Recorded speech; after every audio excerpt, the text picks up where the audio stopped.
Coach Bobby Ryan playing tonight? Yeah. Who does he take out? Well, we got McCormick is up. Now, don't you normally like to have a guy practice a little bit with the team before he gets back tomorrow? You'd love to, but he wouldn't get a practice tomorrow either. So 8 days in a row, back to back now. It's so tomorrow we're not going to have much of a practice. So he's ready. He's been ready for a little while, but we pushed it further, and yeah, he's been on the ice. He's been on the ice though forever. But to get him back even for Saturday, like, wouldn't you just wait till he practiced a few times first? You'd love to do that, but the reality is that first of all we weren't here, and two, it's not a physical thing that we need to practice. Like, he doesn't need to hit, or he doesn't need to. It was his hand, and his ligament's been fine for a week now. It's just the last week was the extra we needed to do to make sure that it wasn't retracting back. Any other changes? Harper coming in, Clayson, who has done fine. It's just today, back to back.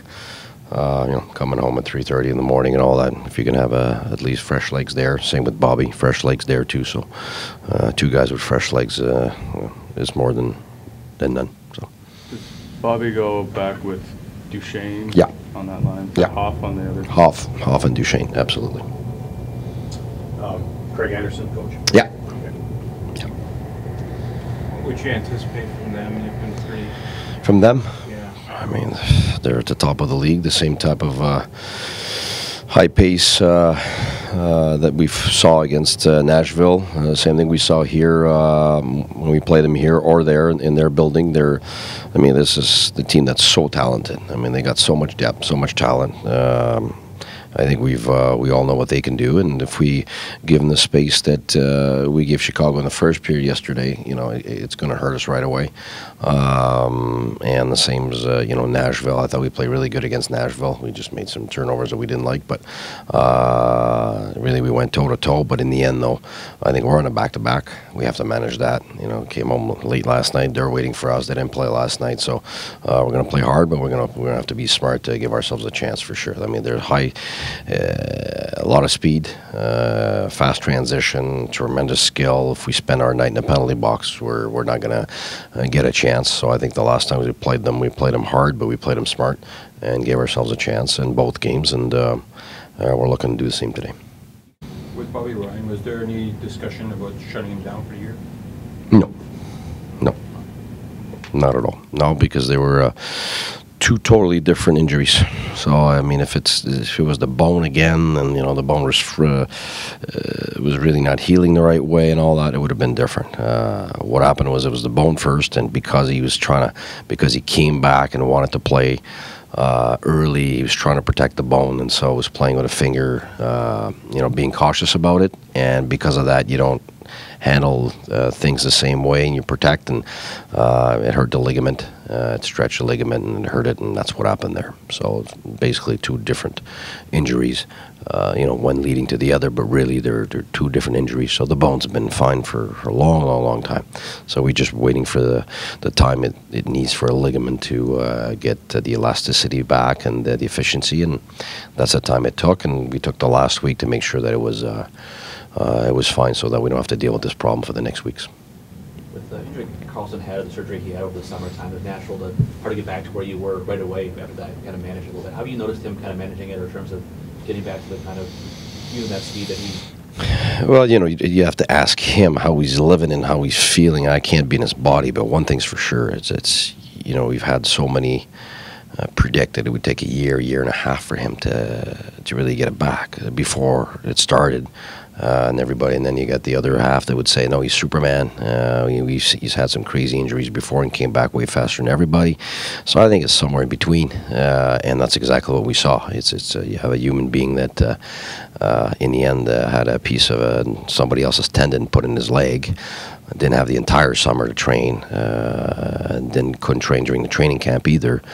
And basically, after a week and a half, 2 weeks of getting on the ice there, wanted to go. Medically, it was fine because he wasn't going to get more injured, but we knew that it would take a while to get the timing back and all that. And again, the elasticity, the flexibility and all that stuff. Like, I'm not a doctor, but we knew it would take time. But, being as good as he is, would still be able to contribute but it would take time to get back to his game. And I'm not a doctor, but I couldn't see how he would, be himself before Christmas, to be honest with you. And that's exactly right now. Since Christmas, you could see that he's really picking up, and it's mainly, I would say, his defensive game, his pivots and his mobility, his agility, and all that. And everything depends on that, and that's what he was so good at. He's obviously got great vision, great attributes, skill-wise, and all that, but for him, his mobility is his number one thing, and you could see right now that it's much different than it was a month ago, and way different than it was 4 months ago.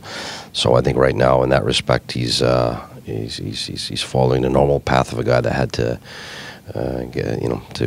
go through what he had to go through. So it's very difficult. It's been frustrating for him. It's been difficult for him individually to deal with that. He's got such high standards about his game, and he wanted it right away. He's not a very patient guy. He wants things right away, and that's part of his character and his making, and that's why he's so good. He demands a lot of himself and excellence, and I would say the first 2.5 months, it was very tough for him to accept that he wasn't as good as he would have liked to have been.